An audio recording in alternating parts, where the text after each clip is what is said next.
എനിക്ക് കുറെ ഫ്രണ്ട്സ് ഇവിടെ നെറ്റ്വർക്ക് ആണെങ്കിലും കുറെ ഇല്ല കേട്ടോ. അതിനിടയിൽ എനിക്ക് ഓരോരുത്തരൊരു വീഡിയോ അയച്ചിട്ടുണ്ട്. എനിക്ക് ടർക്കിയിൽ ഉണ്ടായ സമയത്ത് ഒരു ബാഡ് എക്സ്പീരിയൻസ് ഉണ്ടായില്ലേ, ആ ബാഡ് എക്സ്പീരിയൻസിനെ പറ്റിയിട്ട് വേറെ ആൾക്കാർ എന്റെ വീഡിയോ ഉണ്ടാക്കിയിട്ട് എന്തൊക്കെയാ പറയുന്നത്.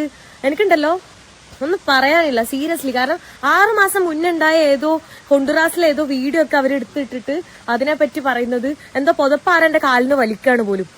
എന്തൊക്കെ ഞാൻ കേൾക്കണം അല്ലേ? എനിക്കൊന്നും പറയാനില്ല സത്യം പറഞ്ഞാൽ. ഇവരുടെയൊക്കെ മെന്റാലിറ്റി ഉണ്ടല്ലോ, പോയി ചത്തൂടെ. അത് മാത്രമേ എനിക്ക് ചോദിക്കാനുള്ളൂ. സ്വന്തം വീട്ടിലുള്ളവരുടെ സ്വഭാവമായിരിക്കും എന്റെ സ്വഭാവം എന്ന് പറഞ്ഞിട്ട് അവർ വീഡിയോ ഉണ്ടാക്കിയിടുന്നത്. എനിക്കൊന്നും പറയാനില്ല. പറഞ്ഞു കഴിഞ്ഞാൽ ഞാൻ കൂടിപ്പോവും. എന്നെ വെച്ചിട്ട് ഇവർക്ക് പൈസ ഉണ്ടാക്കണം, ഇവർക്ക് എന്നിട്ട് ഞാൻ റീച്ചിന് വേണ്ടിയിട്ട് ഞാൻ എന്താ ആ പുള്ളിക്കാരെ മാസ്റ്റർബേറ്റ് ചെയ്ത് ഞാൻ ആ വ്യക്തിനെ സെഡ്യൂസ് ചെയ്തിട്ടാണ് ആള് മാസ്റ്റർബേറ്റ് ചെയ്തതെന്നൊക്കെയാണ് പറയുന്നത്. എനിക്ക് ഉളുപ്പില്ല, ഇതൊക്കെ പറയാൻ ഉളുപ്പില്ല എന്നാണ് ആലോചിക്കുന്നത്. സ്വന്തം വീട്ടിലുള്ള ആർക്കെങ്കിലും ഇങ്ങനെ പറ്റിക്കഴിയുമ്പോൾ അവന്മാർ ഇതുപോലെ റിയാക്ഷൻ വീഡിയോ എടുത്തിടോ? എന്റെ പെങ്ങൾക്കും എന്റെ അമ്മയും തുണി ഇല്ലാണ്ട് കാണിച്ചു കൊടുത്ത് സെഡ്യൂസ് ചെയ്തപ്പോഴാണ് അവര് നോക്കി മാസ്റ്റർബേറ്റ് ചെയ്തതെന്നും പറഞ്ഞ് ചെയ്യോ? ഉളുപ്പില്ലേ? അതാ ഞാൻ ആലോചിക്കുന്നത്.